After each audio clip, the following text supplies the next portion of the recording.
U.S. Navy is using this F-18 Hornet to conduct a bomb deployment test. Above it, the TA-4 Skyhawk chase plane is filming the maneuvers. As the aircrafts reach 5,000 feet, the weapon is released. But then, disaster.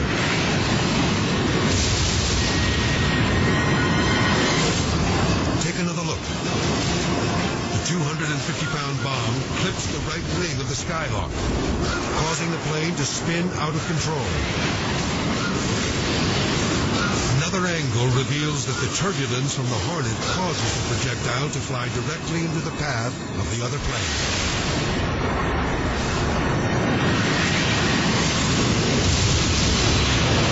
The stunned pilots have no time to react. The pilot of the bomber watches in horror as the Skyhawk plummets to the water below. There's almost no hope that the men could possibly survive.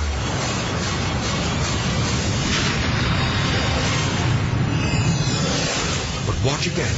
Just seconds before the burning plane hits the ocean, the crewman can be seen ejected. Then another. The pilots are alive. The parachutes open and they safely glide to the bay.